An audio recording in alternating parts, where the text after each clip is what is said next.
നമുക്ക് ഈ കീബോർഡിലേക്ക് ഒന്ന് നോക്കിയാൽ പല കീസ് നമ്മൾ കാണുമ്പോൾ ഇതിലെവിടെ CDEFGABC വായിക്കാം എന്ന് നമുക്കൊരു സംശയം ഉണ്ടാകാൻ സാധ്യതയുണ്ട് പഠിച്ചു തുടങ്ങുന്നവർക്ക്. അതായത് ഞാനിങ്ങനെ പറയാൻ കാരണം, ഇതിനെക്കുറിച്ച് നേരത്തെ പോസ്റ്റ് ചെയ്തിരുന്ന ഒരു വീഡിയോയിൽ ഒരാൾ കമൻറ്റ് ചോദിച്ചിരിക്കുകയാണ്.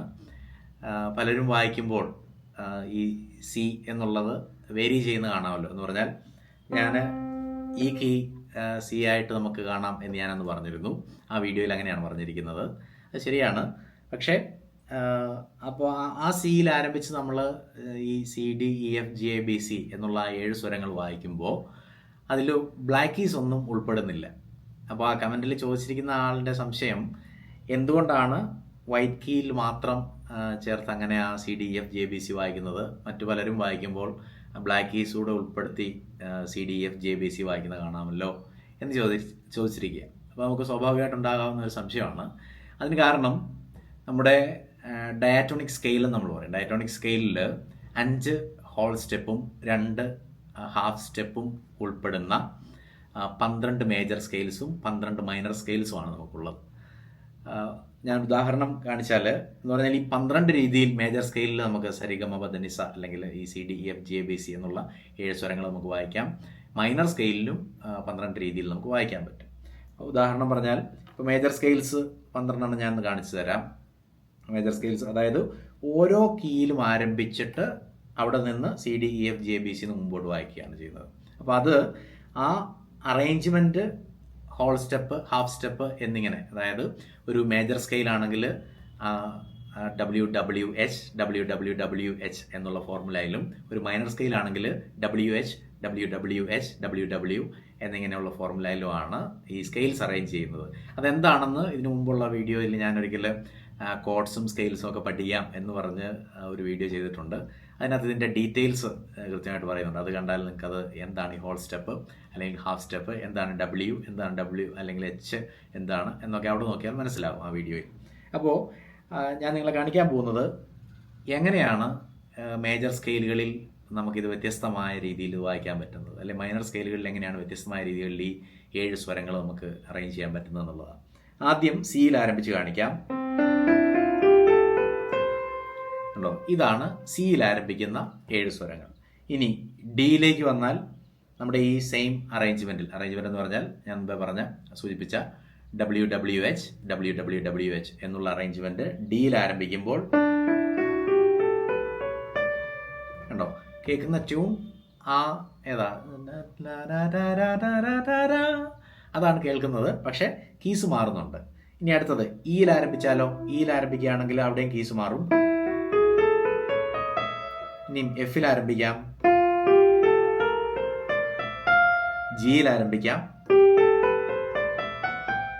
അടുത്തത് എയിൽ ആരംഭിക്കുമ്പോൾ,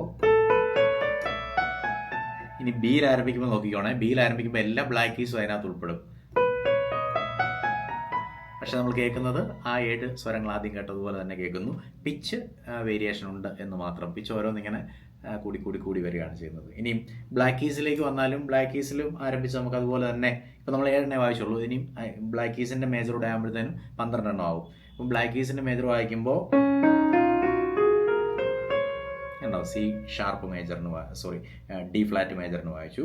അടുത്തത് ഇ ഫ്ലാറ്റ് മേജർ ആകുമ്പോൾ, ഇനി അടുത്തത് ജി ഫ്ലാറ്റ് മേജർ ആകുമ്പോൾ,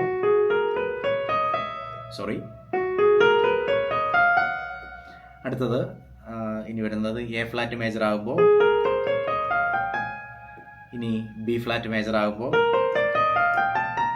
കണ്ടോ. ഇങ്ങനെ ഇപ്പം നമ്മൾ വായിച്ച ഈ 12 സ്കെയിൽസ് എന്ന് പറയുന്നത് മേജർ സ്കെയിൽസ് ആണ്. അതുപോലെ തന്നെ മൈനറും ഉണ്ട്. സിയിൽ തുടങ്ങി നമ്മൾ ബ്ലാക്ക് കീസ് ഉൾപ്പെടുന്ന, അതായത് മൈനർ സ്കെയിലിൻ്റെ ഫോർമുല നമുക്കറിയാം, ഞാൻ മുമ്പ് സൂചിപ്പിച്ചു, WH WWH WW എന്നാണ്. അപ്പോൾ അത് വരുമ്പോഴത്തേനും മൈനർ സ്കെയിൽസ് ആയിട്ട് ഇത് മാറും. അപ്പോഴും അവിടെ നമ്മൾ ശ്രദ്ധിച്ചു, ഈ 2 ഫോർമുലയിലും 5 W ഉണ്ട്, 2 H ഉണ്ട്. അപ്പം അങ്ങനെ 5 + 2 7 7 നോട്ട്സ് വരുന്ന ആ സ്കെയിലുകളെയാണ് ഡയാറ്റോണിക് സ്കെയിൽസ് എന്ന് നമ്മൾ പറയുക.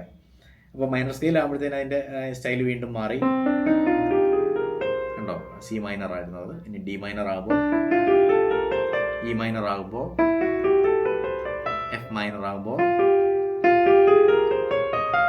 ജി മൈനർ ആകുമ്പോൾ എ മൈനർ വരുമ്പോൾ ബി മൈനർ വരുമ്പോൾ മൈനർ സ്കെയിൽസ് ആണ് ഇപ്പോൾ വായിച്ചത്. വൈറ്റ് കീസിൻ്റെ മൈനർ സ്കെയിൽസ് ആണ്. അങ്ങനെ 24 വിധത്തിൽ ഡയറ്റോണിക് സ്കെയിലിൽ 12 മേജർ സ്റ്റൈലുകളും 12 മൈനർ സ്റ്റൈലുകളും ഉണ്ട്, സ്കെയിൽസ് ഉണ്ട്. അപ്പോൾ ആ സ്കെയിലുകളിലാണ് നമ്മൾ പാട്ട് അറേഞ്ച് ചെയ്യുന്നത് അല്ലെങ്കിൽ പാട്ട് വായിക്കുന്നത്. അപ്പോൾ അതങ്ങനെ ഒന്ന് മനസ്സിലാക്കിയിരുന്നാൽ നിങ്ങൾക്ക് പഠിക്കുന്നവർക്ക് കൂടുതൽ ഉപകാരപ്പെടും. ഒരു മേജർ സ്കെയിലിൽ വായിക്കുന്ന പാട്ട് വേറൊരു മേജർ സ്കെയിലിൽ മാത്രമേ വായിക്കാൻ പറ്റത്തുള്ളൂ. മൈനർ സ്കെയിലിൽ സാധാരണ വായിക്കാൻ നമുക്കത് സാധിക്കത്തില്ല.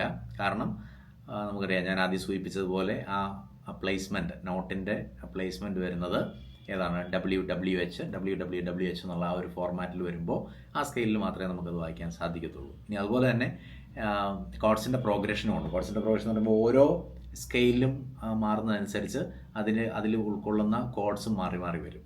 എന്ന് പറഞ്ഞാൽ ഇപ്പോൾ അതിനൊരു കോമൺ ഫോർമുലയാണ്. കോമൺ ഫോർമുല എന്ന് പറഞ്ഞാൽ ഒരു മേജർ സ്കെയിലാണെങ്കിൽ അതിൽ വരുന്ന ഫസ്റ്റ് കോഡ്, ഉദാഹരണം എക്സാമ്പിൾ പറഞ്ഞാൽ ഇതിപ്പോൾ സി മേജർ അല്ലേ. ഇപ്പോൾ സി മേജറിൻ്റെ സ്കെയിൽ എന്ന് പറഞ്ഞാൽ ഇത്രയാണ്. അപ്പോൾ അതിലെ ഓരോ നോട്ടിനും കറസ്പോണ്ടിങ് ആയിട്ടുള്ള കോഡുണ്ട്. അപ്പോൾ ആ കോഡിനെയാണ് നമ്മൾ എൻ്റെ പേര് ഞാൻ മറന്നുപോയല്ലോ, കോഡ് പ്രോഗ്രഷൻ നമ്മൾ പറയുന്നതിന്. അപ്പോൾ അത് ഇപ്പോൾ സിക്ക് കറസ്പോണ്ടിങ് ആയിട്ട് സി മേജർ, ഡിക്ക് കറസ്പോണ്ടിങ് ആയിട്ട് ഡി മൈനർ, ഇനി മൂന്നാമത് ഇക്ക് കറസ്പോണ്ടിങ് ഇ മൈനർ, എഫിന് കറസ്പോണ്ടിങ് ആയിട്ടുള്ളത് എഫ് മേജർ, ജിക്ക് ഉള്ളത് ജി മേജർ, എക്ക് കറസ്പോണ്ടിങ് ആയിട്ട് എ മൈനർ, ബിക്ക് കറസ്പോണ്ടിങ് ആയിട്ട് ബി ഡിമിനിഷ്ഡ്, പിന്നെ സി മേജറിൽ വന്ന് അവസാനിക്കുന്നു. അങ്ങനെ അപ്പോൾ അതിൽ നമ്മൾ അറിഞ്ഞിരിക്കേണ്ടതും അല്ലെങ്കിൽ നമ്മൾ അത്യാവശ്യം പഠിച്ചിരിക്കേണ്ടത് ഒരു ഫോർമുല പഠിച്ചാൽ നമുക്കിത് ഈസി ആയിട്ട് മനസ്സിലാക്കാൻ പറ്റും. ഏതൊരു മേജർ സ്കെയിലാണെങ്കിലും അതിൻ്റെ ഫസ്റ്റ് നോട്ടിൻ്റെ കറസ്പോണ്ടിങ് കോഡ് അതിൻ്റെ മേജർ കോഡായിരിക്കും. സെക്കൻഡ് നോട്ടിൻ്റെ കറസ്പോണ്ടിങ് കോഡ് അതിൻ്റെ ആ നോട്ടിൻ്റെ മൈനർ കോഡായിരിക്കും. തേർഡ് നോട്ടിൻ്റെ കറസ്പോണ്ടിങ് കോഡ് എന്ന് പറയുന്നത് ആ നോട്ടിൻ്റെ മൈനർ കോഡായിരിക്കും. ഫോർത്ത് നോട്ടിൻ്റെ കറസ്പോണ്ടിങ് കോഡ് എന്ന് പറയുന്നത് അതിൻ്റെ മേജർ കോഡായിരിക്കും. ഫിഫ്ത്തിൻ്റെയും മേജർ കോഡായിരിക്കും. സിക്സ്ത്തിൻ്റേത് മൈനർ കോഡായിരിക്കും. അതിനെ ഒരു മേജർ കോഡിൻ്റെ സിക്സ്ത് നോട്ടിനെ അതിൻ്റെ റിലേറ്റീവ് മൈനർ എന്ന് പറയുന്നത് എന്താണെന്ന് ഞാൻ വേറൊരു വീഡിയോയിൽ പറഞ്ഞുതരാം.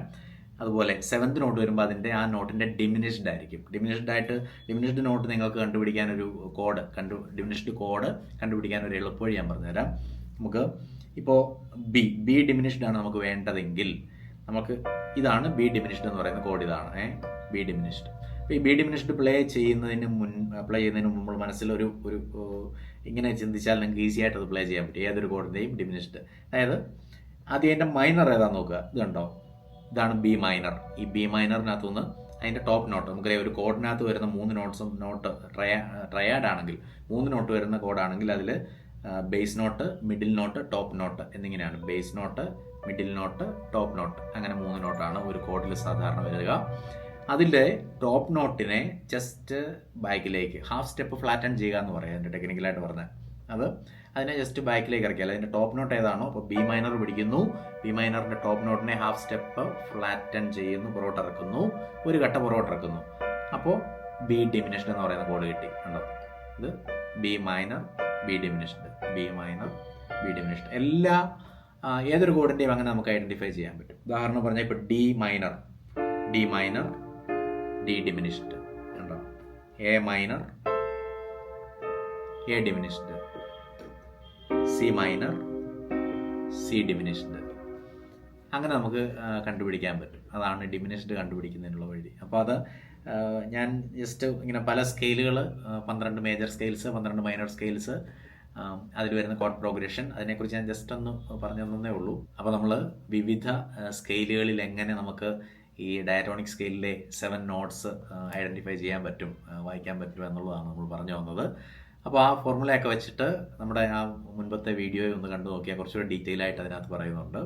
അപ്പോൾ അങ്ങനെ ഒന്ന് പഠിച്ചു നോക്കാം. അപ്പം സ്കെയിൽസ് ഒക്കെ പഠിക്കാൻ വളരെ ഈസി ആയിരിക്കും. അതിനുശേഷം ഈ പറഞ്ഞ ഒരു പ്രോഗ്രഷൻ, മേജർ സ്കെയിലിൻ്റെ കോഡ് പ്രോഗ്രഷനുണ്ട്. അതിനെക്കുറിച്ച് ഞാൻ പിന്നെ ഒരു വീഡിയോ ഡീറ്റെയിൽ ആയിട്ട് പറഞ്ഞ് ചെയ്യുന്നുണ്ട്. എങ്കിലും മേജർ സ്കെയിലിൻ്റെ ഒരു പ്രോഗ്രഷനെ കുറിച്ച് ഞാനിപ്പോൾ പറഞ്ഞത്. അപ്പോൾ അത് വെച്ചിട്ട് കോഡ്സൊക്കെ നിങ്ങൾക്ക് കണ്ടുപിടിക്കാനും ഈസി ആയിരിക്കും. അപ്പോൾ അങ്ങനെയൊക്കെ ഒന്ന് പഠിച്ച് നോക്ക്, എളുപ്പത്തിൽ പഠിക്കാൻ പറ്റും. പ്രാക്ടീസ് ചെയ്താൽ മതി എല്ലാ ദിവസവും.